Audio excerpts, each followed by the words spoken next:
निर्माण श्रमिक कल्याण योजना पंजीकरण प्रमाणपत्र बंटन शिविर आज श्रम विभाग जयपुर कोरापुट को आनुकूल्य जयपुर स्थित विक्रमदेव महाविद्यालय परिसर में निर्माणाधीन ऑडिटोरियम कोठारे निर्माण श्रमिक पंजीकरण प्रमाणपत्र बंटन शिविर अनुष्ठित हो एथिरे मुख्य अतिथि भावे श्री नरेंद्र रायका युग्म श्रम आयुक्त श्री वृंदावन शेठी जिला श्रम अधिकारी जयपुर सहकारी श्रम अधिकारी श्री चैतन्य प्रसाद माझी एवं कुमारी रामेश्वरी हिक्का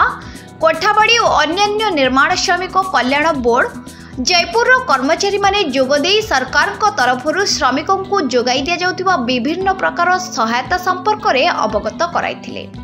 जो माने निर्माण श्रमिक कल्याण बोर्ड अधीन रे पंजीकरण करि नाहंती सेमानंको यथाशीघ्र पंजीकरण करी सरकार तरफ मिलुथिबा सहायता सब पाइबाकू प्रवर्ताइथिले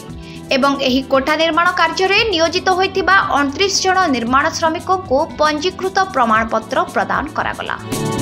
लेबर ऑफिसर सर माने आसीथिले आ हमको कहले लेबर कार्ड करबा पाए आमे अप्लाई करथिलो कहले कि छ मान को पाए पैसा आसुची विभान होइथिबा छ मान को पाए सुविधा होउची बोली किना पाठ पढिया पाए मेसा सुविधा करिसंते आमे आज बहुत खुशी काहे कि ना हम लेबर कार्ड आज आसीची जतके जण कहजो सत जण पाए आसीची आज लेबर सरकार को आमे धन्यवाद जणाउछु। मोना श्रीधर भूमि आमे ऑडिटोरियम रे काम करजो सेंटरिंग काम लेबर ऑफिसर सर माने आस्तिले हमको लेबर कार्ड देले